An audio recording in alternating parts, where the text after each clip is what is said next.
Guys, I'm honestly speechless. Michael Saylor is dropping a presentation here at BTC Prague that's leaving the entire audience stunned. He says that in 21 years, Bitcoin will be worth 21 million US dollars. But that's not even the craziest part. He says Bitcoin has now reached a critical point. The work is done. The power is flowing now. There's no off switch anymore. Satoshi's fire is now unstoppable, meaning the work of Satoshi Nakamoto can't be stopped anymore. And that's just crazy. Let's take a look at everything that went down in his explosive speech. Is Bitcoin really unstoppable now? Because if it is, then what we have here is a number go up technology. Yeah, one that's just going to shoot straight to Valhalla, and we can just sit back and watch. I mean, 21 million in 21 years. That's a pretty bold statement. I have to tell you, the full presentation isn't available online yet, but there are some clips, video snippets, and also a few slides from the presentation. And just those alone are enough to leave you speechless, or I don't even know how to put it. In any case, smash the like button below if you want Bitcoin to shoot up to a new all-time high really, really fast. If you haven't subscribed yet, hit that subscribe button for me. We've now reached 40,000 followers here, 40,000 subscribers. 1,000 thanks for that. Yeah, I hope we can add another 40,000 on top of that, and a whole lot more. So let's go ahead and hit that subscribe button now, and let's check out the fireworks Michael Saylor just set off. So first of all, the statement here, Bitcoin has reached criticality, is really, really intense, because that's also what a lot of people refer to as the chasm. For example, they say that with technology, you have this S-shaped adoption curve with disruptive technologies, and then there's this kind of gap, and many technologies fail to cross the gap. That means they're cool technologies, cool ideas, cool gimmicks, but they never really turn into anything substantial. And so, nothing ever really comes of it, because they just couldn't cross the gap and therefore failed to bring the technology into the mainstream. But Michael Saylor says we've reached criticality here, and that already means a kind of, maybe, early mainstream.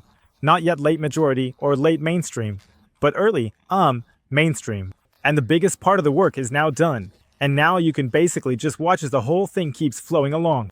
I mean, it's not like there's no work left to do now. I mean, I also make Bitcoin videos here every day. Michael Saylor does all his Bitcoin stuff every day and so on.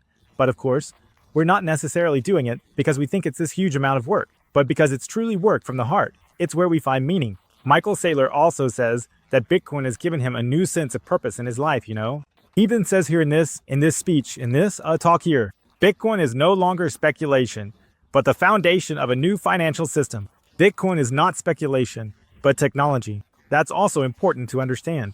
You can't really stop technology if it's simply a good idea at the right time. What am I saying? A good idea at the right time. That means nothing is as powerful as an idea whose time has come. And that's why Bitcoin is like gunpowder, as he says. It's not optional. The only question is whether you're in or you're not. And if you weren't in on gunpowder, then sooner or later you just get overrun by people who simply have much better weapons than you do. And if you're not in on Bitcoin, then, you'll get overrun by people who have a much better savings technology than you. And as a result, they're much more profitable and way better positioned than you are. It's an asset that, this year in this decade, is outperforming all the others.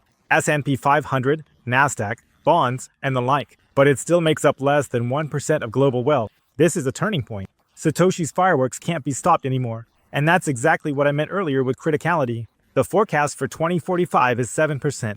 Even in a pessimistic scenario, Bitcoin will reach 3 million US dollars. So, 7% here means that Bitcoin would then make up about 7% of global assets. And some people believe that at least 50% could be reached, like Jack Manor, for example, who says Bitcoin could climb to 3 to 450 trillion. And here, another slide is being shared. The world is bullish on Bitcoin. We keep seeing that more is coming. And here Efrat also writes, summarizing from his talk, we have all the information to know that Bitcoin is winning, and yet 99% still act as if nothing is happening. And this is important now, because all the information is publicly accessible. You can look at the Bitcoin blockchain, you can see what's going on, how much Bitcoin BlackRock is buying, what MicroStrategy is doing, and so on. It's all completely transparent. In El Salvador, you can see how much Bitcoin they're buying. And sure, maybe not everything is completely transparent with every Bitcoin treasury company, but we have a very, very high level of transparency.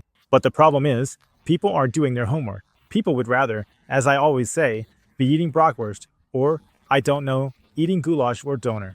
Like I said, again, no offense here to the bratwurst eaters, before anyone gets a card. It said on it, eat bratwurst and watch public broadcasting. Something like that, you know? A funny card.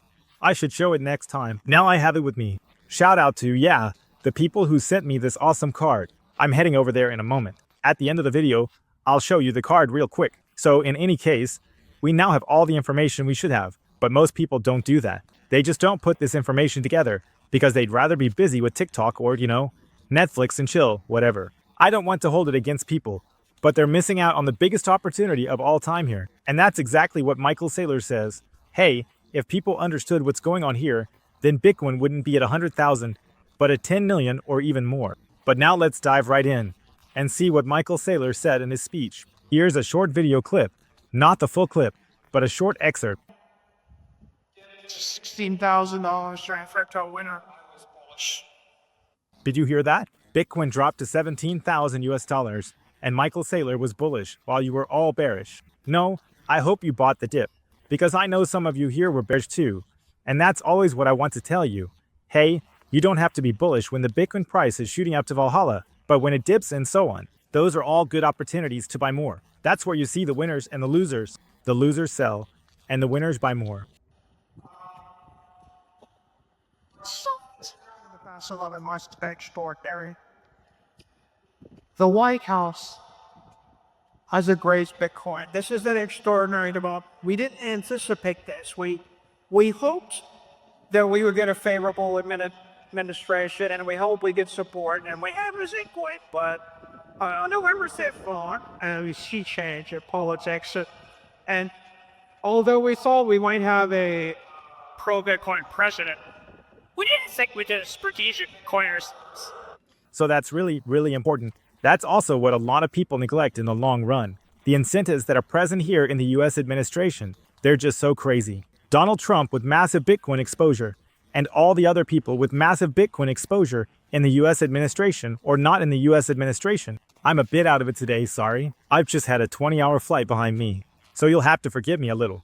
All the people here in the US administration are just so heavily invested in Bitcoin that they have a real incentive to pump up the Bitcoin price. And he says here, we didn't expect it in this form, maybe in a somewhat toned down version, but who would have thought that Donald Trump would stand up and, while there are geopolitical uncertainties, basically tweet every day about Bitcoin or about the Federal Reserve, how bad he thinks central bank policy is, which, again, is good for Bitcoin and so on. So it's pretty intense how all of this has developed. And Michael Saylor rightly says, hey, what's happening here is really, really brutal.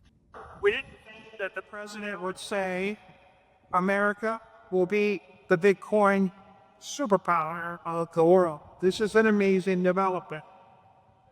The new administration, J.D. Vance, pro-Bitcoin, Robert F. So now we got a bunch of Bitcoin bulls here.